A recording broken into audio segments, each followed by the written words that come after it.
Nah, gini ya, Dek. Ini kan pertama buka Smart PS-nya dulu. Ini sudah ada nih data. Adik nih sudah ada datanya. Ini modelnya atau instruction equation modeling. Nah, ini modelnya. Ya, ini namanya variabel, yang ini namanya indikator. Jadi dari 6 variabel ini masing-masing ada 3 indikator pertanyaan. Jadi 3 dikali 6 sama dengan 18 indikator pertanyaan. Terus ini namanya konseptual, ini namanya structural equation modeling, yang ada di Smart PS namanya SEM.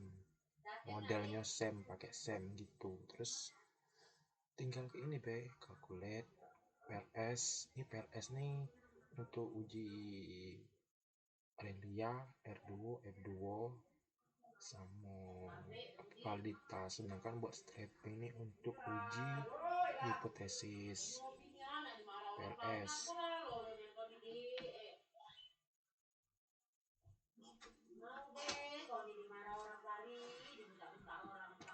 Ini tidak usah dirubah, biarlah langsung start calculation. Nah, yang pertama ditengok tuh ada namanya uji validitas konvergen. Ditengok dari sini outer loading. Nah, ditengok, ini kalau nilainya hijau berarti sudah melewati atau sudah mencapai nilai yang diinginkan. Berarti uji validitas konvergen valid secara nilai outer loadingnya. Nah, ini kan sudah melewati 0,7 semua. Untuk nilainya yang ditetapkan berapa baru valid tuh kan sudah ada di laporannya tuh abang tulis berapa nilai lebihnya, berapa baru bisa valid. Gampang nih kalau nengok sini sih, kalau ini merah berarti dia udah valid, harus dibuang atau dieliminasi. Sedangkan ini kan hijau semua nih, berarti aman, tidak ada yang perlu dieliminasi. Terus yang kedua ada namanya nilai uji validitas diskriminan. Nih ditengok dari sini cross loading. Cross loading ini sama sih kayak nilai outer loading, cuman yang diambil langsung 3 kayak gini. Misalnya kualitas sistem ini X1 kan nih, dia 0,18, 0,77, 0,868. Terus kita bandingin dengan X2 nya 0,797, yang ini lebih besar. Intinya dia lebih besar nilai yang pertama dan seterusnya, pokoknya lebih besar peningkatannya tuh, semakin besar gitunya, intinya kayak gitu. Terus juga atau bisa ditengok dari melebihi nilai 0,7 gitu. Ini rata-rata sudah 0,7 semua sih. Emang nasinya tidak ada hijau, yang ini biasanya gitu hijau IDW di Excel. Jadi intinya kalau sudah lewat dari 0,7 berarti nilai cross loadingnya sudah terpenuhi. Terus yang ketiga ada namanya uji reliabilitas. Reliabilitas itu ditengok dari nilai Cronbach's alpha sama nilai komposit. Kalau Cronbach's alpha-nya itu gak salah tuh abang kemarin tengok 0,7 dah sih, 0,7 apa 0,6, pokoknya segitu gitulah, ada di laporannya abang tengok. Sedangkan kalau di sini 0,7 kompositnya. Pokoknya kalau untuk uji reliabilitas udah tengok dari nilai Cronbach's alpha sama komposit reliability ya. Nah terus ada namanya, ini kan sudah hijau semua, jadi tidak ada yang perlu dibuang indikator sama variabelnya. Terus yang kedua ada namanya, yang terakhir ada uji validitas untuk dari nilai AP nengoknya, nilainya average atau AP. Ini juga sudah hijau semua, keasalan di 0,7 ya, tapi kebanyakan di melebihi 0,7 baru valid nilainya tuh. Ini kan hijau semua. Nah, terus uji R2.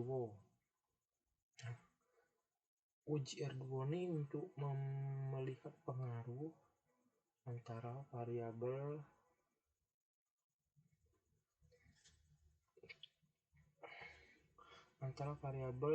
terikat ke bebas. Ini kan terikat nih, kayak kepuasan pengguna, penggunaan manfaat bersih kan terikat, tiga bebas ya kan. Jadi ini pengaruh terikat nih ke bebas kayak mana, itu untuk uji R2 atau R square. Sedangkan uji F square nih untuk melihat pengaruh kebalikannya, antara variabel bebas ke variabel terikat, pengaruhnya kayak mana, kebalikan dari F R square tadi itu. Ini untuk nilainya sih sudah ada ya, tinggal baca ya laporannya. Misalnya 0,1 pengaruhnya kuat atau sedang, 0,0 ini pengaruhnya lemah atau sedang, kan sudah ada semua di laporannya tuh, abang tulis kemarin. Terus yang terakhir barulah uji ini, hipotesis bootstrapping namanya. Yang ini tetap to toilet ya, biarlah 0,5 kan emang kita kan pakai 6% ya, to tile start calculation. Nah, ini bisa kita tengok ini dari 9 hipotesis yang diajukan di penelitian adik nih, sebenarnya diterima. Bisa ditengok dari nilai p value sama t statistik.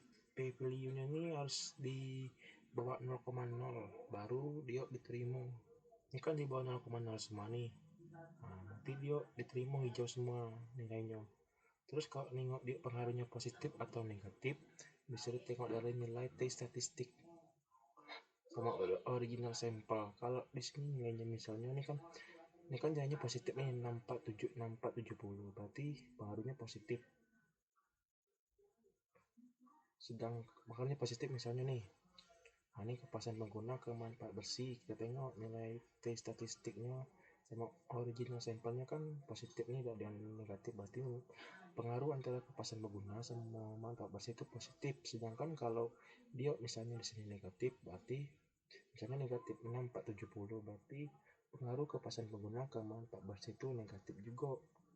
Itu tengok di sini, kalau tandanya negatif berarti pengaruhnya negatif sini. Sudah sih to be. Kalau di web 5 dari Smart PLS tidak ada banyak ditanya sih, tidak ada Pak Usen juga, abang kemarin waktu kawan abang ada, tidak ada banyak tanya, langsung ACC. Nah terus juga data yang di Smart PLS nih, ini